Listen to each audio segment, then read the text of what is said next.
آج اتہاس کا ایک اور پنا کھلنے والا ہے، جس میں ہم یہ جانیں گے کہ کس طرح سے حضرت عثمان غنی رضی اللہ تعالیٰ عنہ کو شہید کر دیا گیا۔ کل کے کلاس میں ہم نے یہ بات جانی تھی کہ کس طرح حضرت عثمان غنی رضی اللہ تعالیٰ عنہ کو خلیفہ بنایا گیا اور آپ نے کس طرح خلافت سنبھالی۔ جب 6 سال مکمل ہو گئے تو ایک فتنہ اٹھا اور فتنہ اٹھانے والا کون تھا؟ عبداللہ بن سبا نام کا ایک شخص تھا۔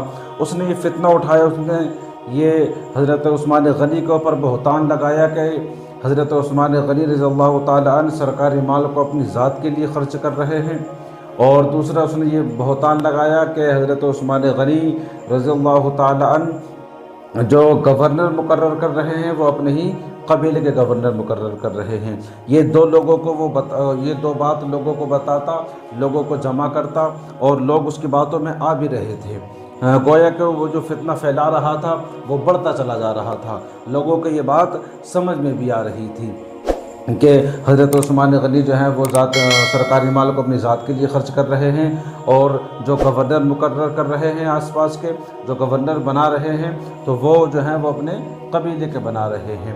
یہ تو بہتان حضرت عثمان غنی کے اوپر لگائے جا رہے تھے۔ جب آپ نے 6 سال خلافت سنبھالی اور 6 سال کے بعد میں یہ فتنہ اٹھنا شروع ہوئے۔ اب آپ کی شہادت کا واقعہ کچھ اس طرح ہے کہ آپ نے ایک گورنر مقرر کیا تھا مصر کا گورنر آپ نے مقرر کیا تھا، اور گورنر مقرر کرنے کے بعد میں جب وہ گورنری پر فائز ہو گیا تو اس کے بعد میں اس کی شکایت لے کر کے کچھ لوگ آپ کے پاس میں آئے مصر سے مدینہ شریف آئے آپ کی بارگاہ میں شکایت لے کر کے، اور انہوں نے شکایت یہ کی کہ جو ہمارا گورنر ہے، مصر کا جو گورنر ہے، وہ جب ٹیکس وصول کرتا ہے، ٹیکس لیتا ہے تو اس میں وہ بہت زیادہ سختی کیا کرتا ہے، اور دوسرا یہ تھا کہ جب وہ ٹیکس وصول ہو جاتا ہے تو اس کے بعد میں وہ حقداروں کو نہیں ملتا، جن لوگوں کے پاس وہ پیسہ پہنچنا چاہیے ان لوگوں کو وہ پیسہ نہیں ملتا۔ یہ دو بہتان مصر کے گورنر کے اوپر لگائے جا رہے تھے، اور مصر کے کچھ لوگ شکایت لے کر کے حضرت عثمان غنی کے پاس آئے۔ اب حضرت عثمان غنی نے یہ شکایت سننے کے بعد میں خط لکھ کر کے انہیں دے دیا، سرکاری مہر لگا کر کے انہیں دے دی کہ لو یہ جا کر کے تم گورنر کو دے دینا۔ اس خط میں لکھا ہوا تھا کہ تم سنبھل جاؤ، جو تمہاری شکایت آ رہی ہیں ان پہ تم دھیان دو۔ تو یہ جا کر کے خط گورنر کو دے دیتے ہیں۔ اس کے بعد میں پھر کچھ مہینوں کے بعد میں یہ پورا 400-500 لوگ مصر سے آتے ہیں گورنر کی شکایت لے کر کے دوبارہ۔ کتنے لوگ آتے ہیں؟ 400-500 لوگ آتے ہیں مصر کے گورنر کی شکایت لے کر کے حضرت عثمان غنی رضی اللہ تعالیٰ عنہ کے پاس، تیسرے خلیفہ کے پاس۔ جب یہ آ جاتے ہیں تو حضرت عثمان غنی ان کی شکایت سنتے ہیں۔ ان کی شکایت سننے کے بعد میں ان سے فرماتے ہیں کہ 400-500 لوگ تم آئے ہو تو اب تم اپنا گورنر خود چن لو، تم مجھے بتا دو کہ تم گورنر کسے چاہتے ہو، گورنری پہ تم مصر کی کسے دیکھنا چاہتے ہو۔ تو ان لوگوں نے میٹنگ بٹھائی، اور میٹنگ بٹھانے کے بعد میں انہوں نے نام لیا محمد بن ابی بکر کا، یعنی کہ حضرت ابو بکر صدیق رضی اللہ تعالیٰ عنہ کے شہزادے کا، کہ ہمیں یہ گورنر چاہیے، انہیں گورنر بنا کر کے ہمارے ساتھ بھیج دو۔ حضرت عثمان غنی نے خط لکھا اور اس پہ سرکاری مہر لگا کر کے ان لوگوں کو دے دی کہ لو اور مصر جاؤ، مصر جانے کے بعد میں جو مصر کا گورنر ہے اس وقت اسے یہ دے دینا، وہ گورنری سے منسوخ ہو جائے گا، اور آج سے محمد بن ابی بکر مصر کی گورنری سنبھالیں گے۔ یہ لوگ وہ لیٹر لے کر کے، وہ خط لے کر کے 400-500 لوگ یہ مدینے سے نکلے مصر کی جانب۔ یہ راستے میں ایک جگہ رکے، اور رکنے کے بعد میں کیا دیکھتے ہیں کہ ایک شخص جو ہے وہ نکل کر کے جا رہا ہے، وہ بار بار ان کے ارد گرد گھوم رہا ہے۔ تو اب ان لوگوں کو اس پر شک ہوا، اسے انہوں نے پکڑ لیا، اس شخص کو قافلے والوں نے پکڑ لیا۔ پکڑنے کے بعد میں اس کی تلاشی جب لی تو اس کے پاس ایک خط ملا، اور خط میں یہ لکھا ہوا تھا کہ جو لوگ اپنا گورنر چن کر کے آ رہے ہیں، محمد بن ابی بکر کو انہوں نے گورنر بنا لیا ہے، اور میں نے جو خط لکھا ہے انہیں گورنر مقرر کیا ہے، انہیں تم قتل کر دینا، جو زیادہ بولے اسے قتل کر دینا، اور جو میں نے لیٹر پیڈ جو خط انہیں لکھ کر کے دیا ہے کہ تم آج سے گورنر ہو، وہ اسے تم منسوخ سمجھنا۔ یہ لوگ جب انہوں نے یہ خط دیکھا اور پڑھا تو انہیں بہت زیادہ غصہ آیا، اور غصہ آنے والی بات بھی ہے۔ وہ بات پتہ کیا ہے؟ وہ بات یہ ہے کہ جس شخص کو انہوں نے پکڑا تھا وہ شخص کوئی اور نہیں بلکہ حضرت عثمان غنی کا غلام تھا، اور جس سواری پر وہ سوار تھا وہ بھی حضرت عثمان غنی کی سواری تھی، اور اس خط پہ جو مہر لگی ہوئی تھی وہ بھی سرکاری مہر تھی، یعنی کہ جو حضرت عثمان غنی کے پاس سرکاری مہر رہتی تھی وہ مہر اس کے اوپر لگی ہوئی تھی۔ یہ چونکا دینے والی بات تھی۔ اب ان لوگوں کے ذہن میں یہ بات تھی جو مصر سے شکایت لے کر کے آئے تھے، ان لوگوں کے دماغ میں یہ بات تھی کہ ایک جانب تو ہمیں مصر کا گورنر عطا کر دیا، لیکن دوسری جانب ہماری موت کا ہی فرمان جاری کر دیا۔ یہ لوگ وہاں سے واپس پلٹے، حضرت عثمان غنی رضی اللہ تعالیٰ عنہ کے پاس آئے، تمام صحابہ کرام کو جمع کیا، جمع کرنے کے بعد میں حضرت عثمان غنی رضی اللہ تعالیٰ عنہ سے سوال کیے اور عرض کیا، امیر المؤمنین یہ بتائیے کہ یہ غلام کس کا ہے؟ حضرت عثمان غنی بولے کہ یہ میرا غلام ہے، اور پھر وہ سواری دکھائی جس پر وہ سوار تھا۔ حضرت عثمان غنی سے پوچھا گیا کہ یہ سواری کس کی؟ حضرت عثمان غنی رضی اللہ تعالیٰ عنہ نے فرمایا کہ یہ سواری بھی میری ہے۔ پھر اس پر مہر دکھائی لگی ہوئی کہ یہ مہر کس کی ہے؟ حضرت عثمان غنی نے فرمایا کہ یہ مہر بھی میری ہے۔ پھر وہ خط دکھایا کہ یہ خط کس نے لکھا ہے؟ حضرت عثمان غنی رضی اللہ تعالیٰ عنہ نے فرمایا کہ یہ خط میں نے نہیں لکھا ہے، اور نہ ہی میں نے یہ خط لکھوایا ہے، اور نہ ہی مجھے اس کا علم ہے۔ تو یہ لوگ بولے عجیب بات ہے امیر المؤمنین، غلام آپ کا، سواری آپ کی، مہر آپ کی، لیکن خط آپ نے نہیں لکھا ہے، اس بات پر ہم کیسے یقین کریں؟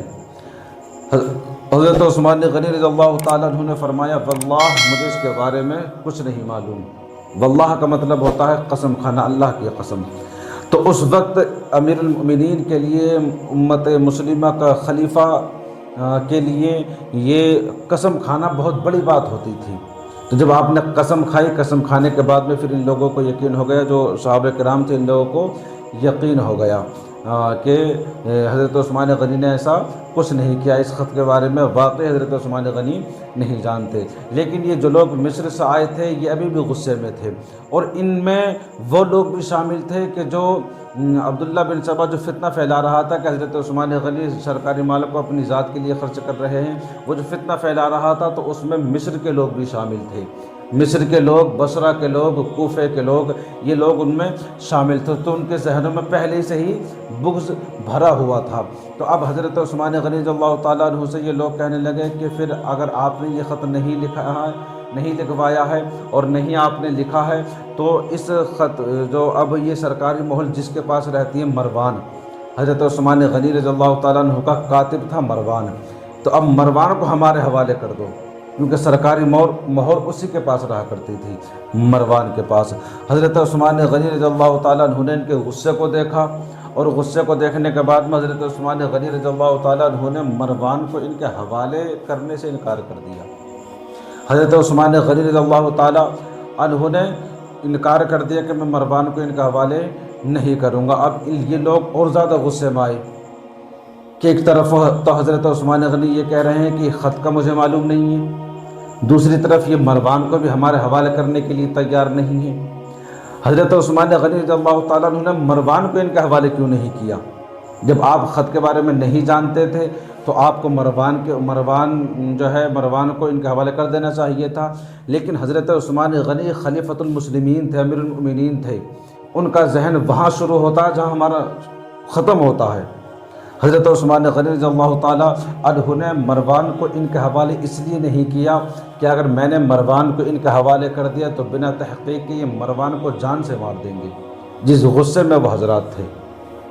اور اگر انہوں نے مروان کو جان سے مار دیا تو جو اطراف کے آس پاس کے جو گورنر ہیں وہ اسی قبیلے سے ہیں جس قبیلے سے مروان ہے، اور مروان اس قبیلے سے ہے جس قبیلے سے حضرت عثمان غنی ہیں۔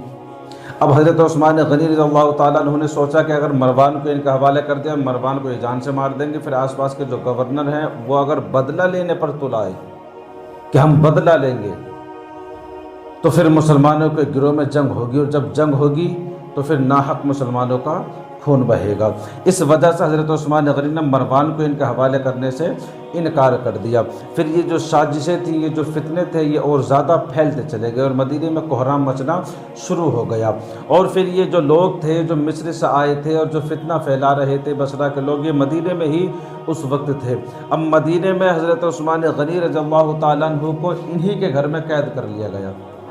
پھر حضرت عثمان غنی کو جب قید کر لیا گیا آپ کے گھر میں ہی، تو تمام صحابہ کرام جو مدینے میں موجود تھے یہ بار بار حضرت عثمان غنی کی بارگاہ میں جاتے اور بار بار یہ عرض کرتے، امیر المؤمنین آپ بتائیے ہم ان سے جنگ کریں گے، ہم ان سے جنگ کریں گے، بار بار یہ سوال کرتے۔ تو حضرت عثمان غنی رضی اللہ تعالیٰ عنہ بار بار ان سے منع کر دیتے کہ آپ کہتے کہ میں مدینہ طیبہ میں کسی حال میں بھی خون خرابہ نہیں چاہتا، میں مدینہ میں جنگ نہیں چاہتا، اور آپ خلیفۃ المسلمین تھے تو اس لیے آپ کا حکم چلنا ہی تھا۔ تو اسی کے چلتے ہوئے حضرت عثمان غنی رضی اللہ تعالیٰ عنہ کو جب 40 دن قید کر لیا گیا، اس کے بعد میں حضرت عثمان غنی کو شہید کر دیا گیا۔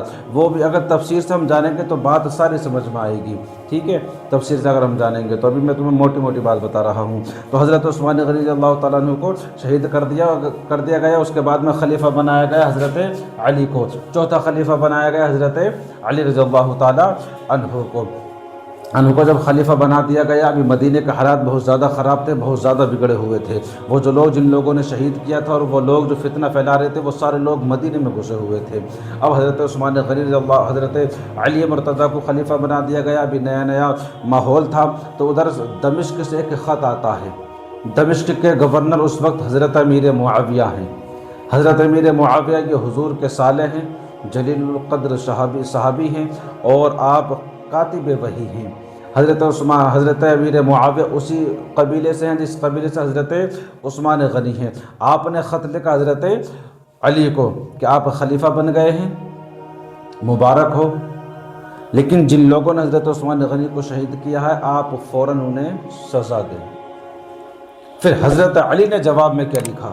یہاں سے اختلافات جو شروع ہوتے ہیں، کیوں ہوتے ہیں، اور یہ سازشیں جو مدینہ طیبہ میں بیٹھی ہوئی ہیں اور جو بصرہ کے لوگوں میں، جو مصر کے لوگوں میں، جو کوفے کے لوگوں میں بھی جو خرافات چل رہی تھی حضرت عثمان غنی کو لے کر کے، یہ بھی ختم نہیں ہوتی ہیں، بلکہ یہ ہمیں جنگ کربلا تک کس طرح سے لے کر کے جائیں گی، یہ ہم کل کے کلاس میں جانیں گے۔